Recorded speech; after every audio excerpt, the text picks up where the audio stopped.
Ուժեղ Հայաստանի, Բարգավաճ Հայաստանի, Հայաստան դաշինքի Խոսույթը ղեկավարների առաջնորդների առաջին մակարդակով կտեսնեք, որ այս մտահոգությունը առաջնային անձանց խոսույթում։ Այս մտահոգությունը, այդ մասին Սամվել Կարապետյանն է խոսել, Գագիկ Ծառուկյանն է խոսել, Ռոբերտ Քոչարյանն է խոսել, Արման Թաթոյանն է խոսել, ուզում եմ ասեմ, որ նայում ես քաղաքական պալիտրայի օրակարգ է դարձել։ Այո, հիմա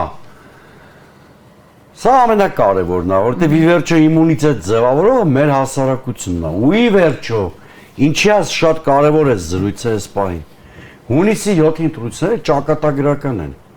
Ես դեռ ամիսներ առաջ եմ ձեր եթերում ասել, որ այս թեման էլ էր շատ անտարբեր էին վերաբերում, քաղաքական ուժերն էլ էին պասիվ ու տպավորություններ, որ մի քանի հոգի են այս ահազանգ ընչեցնում, այդ ժամանակ եմ ասել, որ հունիսի 7-ի ընտրությունները հարակվեին իրենց բովանդակությամբ։ Մի կողմից Արևմտյան Ադրբեջանի ֆրակցիան է ԿՊ փաթեթավորմամբ, հա, ու գլխավոր երջանիկ վասալի գլխավորությամբ Ալիևի Փաշինյանի։ Մյուս կողմից Հայաստանի Հանրապետության պահպանության դիրքերից հանդես եկող ուժերն են։